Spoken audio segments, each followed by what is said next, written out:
J'ai l'impression de rêver éveillé. Il faut me pincer, les gars. Je n'y crois pas encore. Jonathan Giraldez a signé à l'Olympique lyonnais. Jonathan Giraldez va entraîner pour les 3 prochaines saisons les Fenotes. C'est un coup de maître.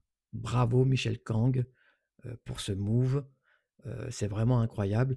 Et comme le dit Vincent Ponceau, donc son bras droit, c'est le meilleur entraîneur de tous les temps du foot féminin. Alors l'objectif à signer, il est clair, c'est le même qui avait été assigné à Joe Montemurro, le coach australien. Joe Montemurro s'est fourvoyé, mais je pense que Jonathan Giraldez, lui, va réussir.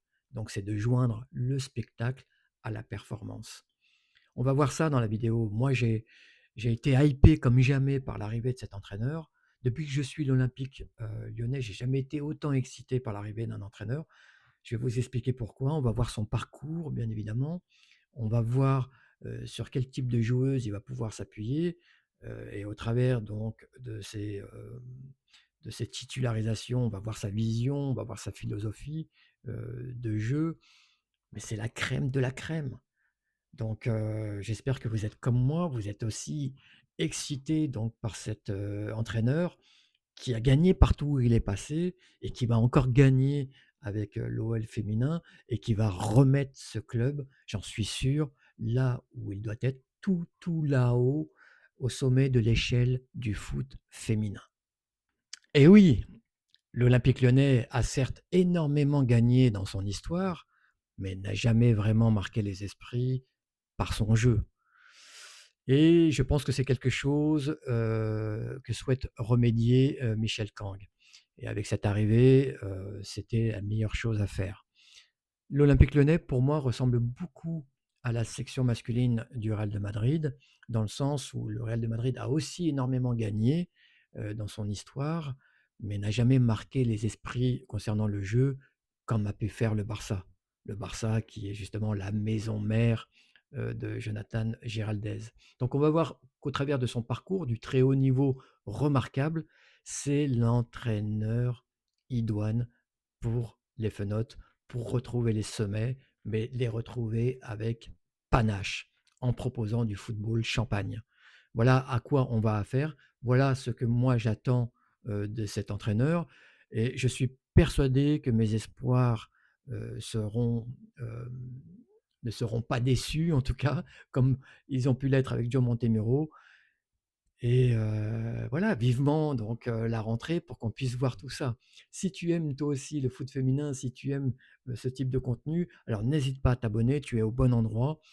Mets-moi des pouces, mets-moi des commentaires, c'est important pour le développement de la chaîne. On souhaite ici faire la promotion du foot féminin, on souhaite porter très haut les filles, et rien ne se fera sans ton concours. Cet entraîneur, cet homme, est tombé dans la marmite du football très tôt, hein. C'est quelqu'un qui vient donc de la Galice, il est né à Vigo, et il s'est rendu compte quand même très vite qu'il était quand même limité sur le terrain et qu'il serait certainement meilleur dans le coaching. Et donc, il a fait ses armes en Catalogne. C'est là où il a appris le football, la théorie du football, donc au travers donc du football catalan.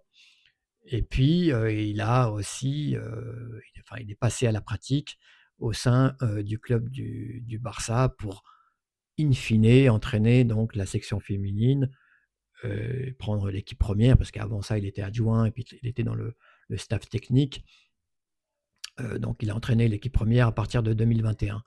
Et c'est été tout de suite probant. Alors, au moment où il prend les rênes de l'équipe féminine du Barça, effectivement, le Barça montait en puissance année après année.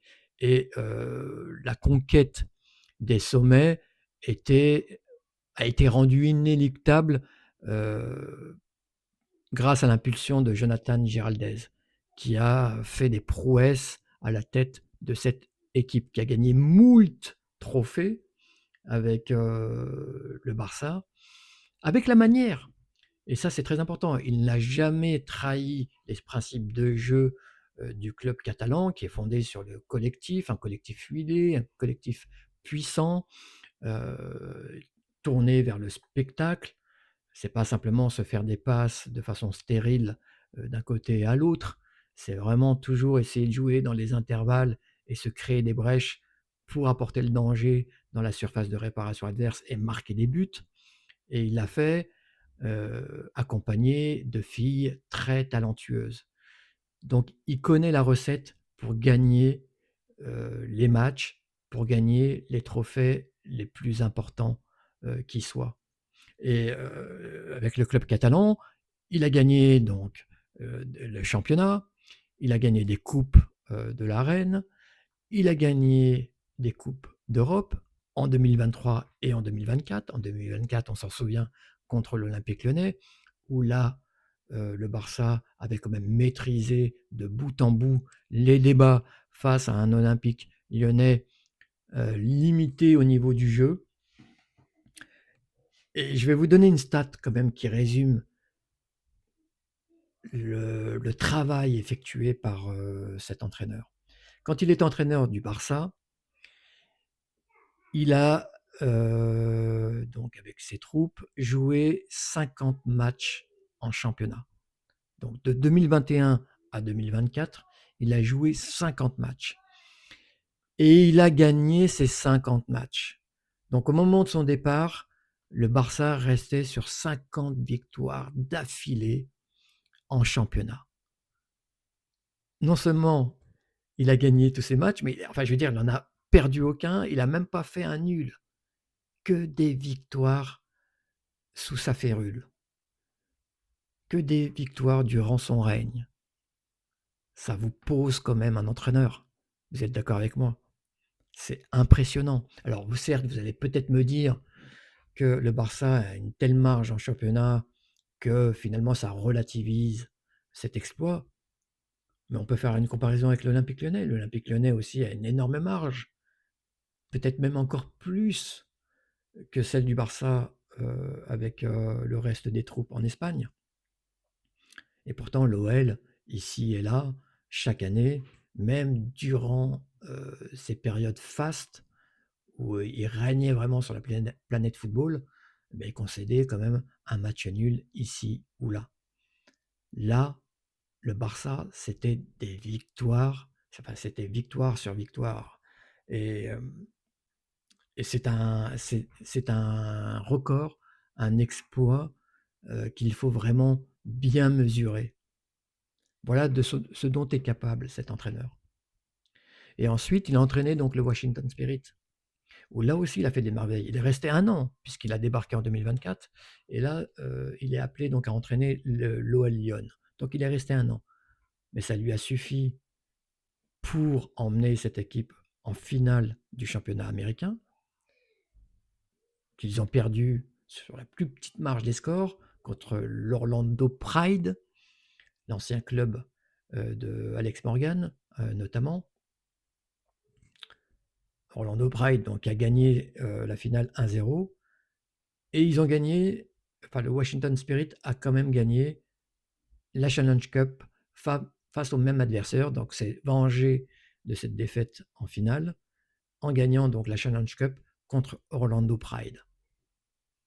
Voilà ce qu'il a été capable de réaliser avec cette équipe, dans un championnat qu'il ne connaissait pas du tout, championnat américain, donc la NWSL, avec des joueuses, voilà, un peu disparates. On retrouve dans l'effectif d'ailleurs, Oulimata Sarr, l'ancienne internationale française, et même Kisha Silla, donc la joueuse qui a été formée à l'Olympique Lyonnais, la défenseure, qui a été formée donc à l'Olympique Lyonnais. Elle lui a peut-être d'ailleurs parlé des atouts, concernant la ville de Lyon, avant qu'il signe donc pour l'Olympique Lyonnais. Mais, voilà, c'est prodigieux ce qu'il a réussi à faire. Donc son influence, son impact ne se résume pas simplement au Barça. Parce qu'il est, voilà, il est espagnol, il est quasi catalan dans sa façon de voir le football. Donc c'était facile, enfin c'était simple pour lui de gagner autant, qu'il l'a fait avec sa section féminine du Barça. Mais regardez Père Roméo cette année, il avait une superbe équipe. Il était dans la droite ligne de ce qu'a fait Jonathan Giraldez. C'était le coach adjoint de Jonathan Giraldez. Et pourtant, il a perdu en finale de la Coupe d'Europe. Donc, rendez-vous compte quand même de ce parcours remarquable. Et c'est cet entraîneur, ce, ce- ce roi qui débarque donc au sein de l'Olympique Lyonnais pour entraîner les Fenotes. Et moi, j'en suis convaincu, il va faire des merveilles. Oui, j'en suis convaincu, mais il va s'appuyer sur quel type de joueuse pour reconquérir donc les sommets? Ce qui est sûr, c'est qu'il va remettre en place le 4-3-3. Il va s'appuyer sur ce 4-3-3 qui permet, d'avoir une assise défensive et de se projeter, en nombre, sur les phases offensives. Donc une défense à 4 à plat, effectivement, un milieu de terrain avec ce triangle inversé, une métronome donc devant la défense, et puis deux milieux relayeuses, et enfin un trio d'attaquantes devant. Ça pour moi c'est clair et net. Après alors je vous mets le 11 de départ idéal selon Soccer-Dona, donc la référence du transfert market. J'ai récupéré ça sur leur compte X. Alors, une parenthèse, franchement, moi je conteste certains chiffres sur la valeur marchande des joueuses, notamment Wendy Renard qui est à 225 000 euros. Aucun club ne mettra cette somme pour récupérer Wendy Renard. Elle a été formidable, elle a été énorme, comme Christian Handler d'ailleurs, qui a été énorme, qui a été peut-être même la meilleure gardienne du monde à un certain moment, mais ça c'était hier. Aujourd'hui, ce sont des joueuses qui sont au crépuscule de leur carrière, elles ont 35 ans et personne ne mettra un centime sur ces joueuses. Contrairement à une joueuse comme Melchi Dumornay, qui est quasiment au même prix et qui pourtant a explosé cette année en termes de stats à la face du monde, sur la scène européenne, au niveau domestique, et qui, si demain devait être sur le marché des transferts, va affoler les compteurs. Moi, je la verrais plus autour du million d'euros. Je suis persuadé qu'elle battrait même le record établi par Naomi Girma. Voilà, c'est simplement sur les valeurs marchandes des joueuses, ou Chawinga, coûte plus cher que Melchi Dumornay, laissez-moi rire. Après, sur le 11 que je vois là, moi je suis convaincu que Wendy Renard ne va pas être dans le 11 titulaire de Jonathan Giraldez.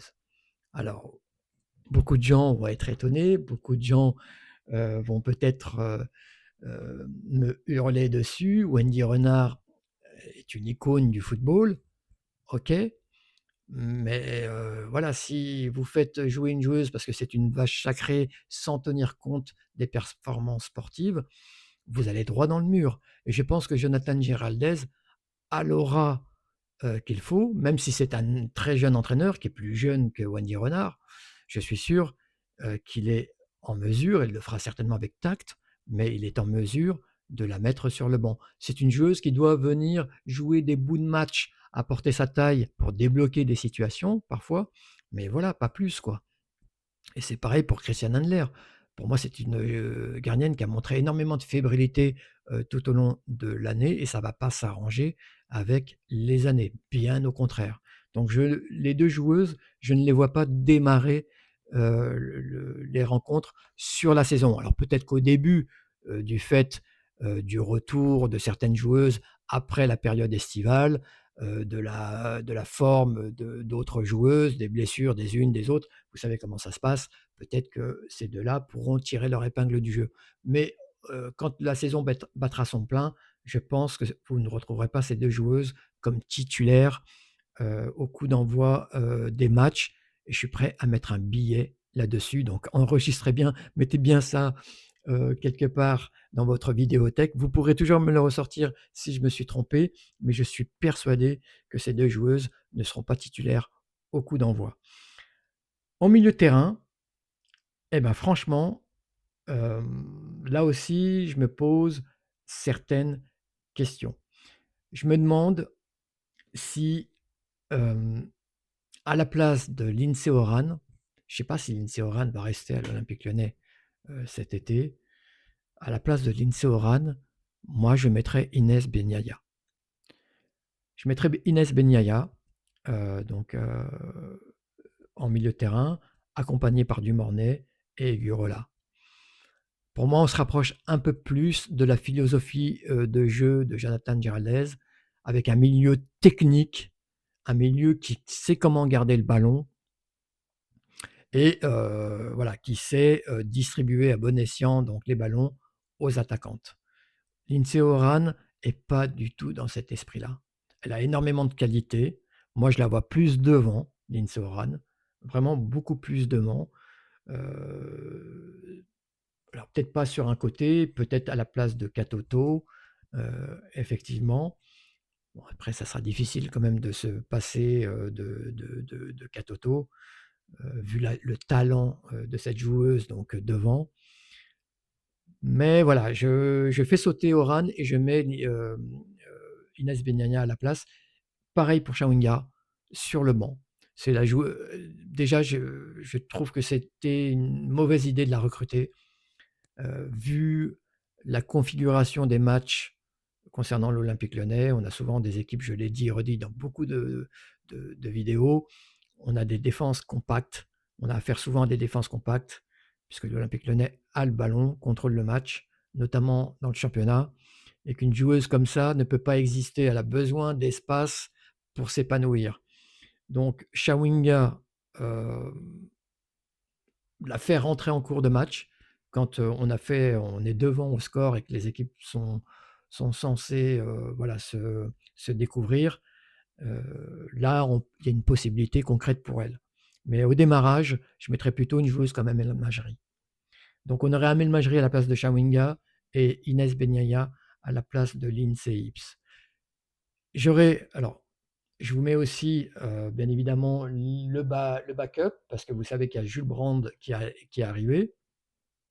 Donc il y aura une concurrence saine entre Amel Majri et Jules Brand. Jules Brand qui doit prendre ses marques, hein, bien évidemment.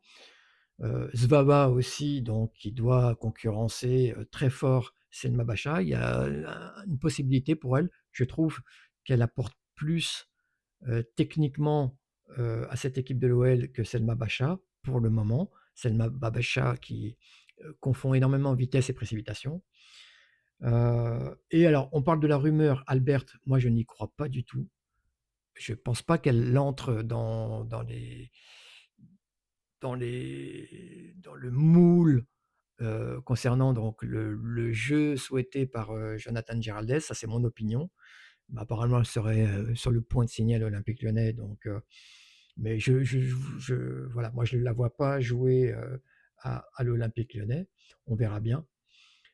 Mais j'espère vraiment, vraiment, vraiment que Jonathan Giraldez, et ça c'est pour finir donc sur cette vidéo, va donner sa chance à une joueuse comme Maëlyn Mendy, donc la milieu de terrain ultra talentueuse, qui sort de l'académie, qui a joué pour Strasbourg, qui a permis à Strasbourg de se maintenir. C'est pas rien, alors peut-être qu'elle va être reprêtée cette saison. Moi, je la vois, elle est quasiment, pour moi, elle est prête pour jouer à l'Olympique Lyonnais. Mais il faut lui accorder l'espace nécessaire pour ça. Et puis, j'espère aussi, dans une moindre mesure, que Vicky Béchot va nous faire une superbe saison. Je l'ai découvert quand elle avait 15 ans, qu'elle a été championne d'Europe, notamment avec la grosse équipe Katoto, Perle Moroni, ces joueuses-là. Elle a été championne d'Europe. Et j'espère vraiment qu'on va voir le vrai visage de Vicky Béchot, qui est une joueuse extraordinaire, voilà, qui va pouvoir nous montrer toute la palette qu'elle possède dans son jeu. Voilà les amis, j'espère que vous avez aimé. Ben, je vous dis à une très prochaine vidéo. D'ici là, portez-vous bien. Vous bien. Vous bien. Va va voum.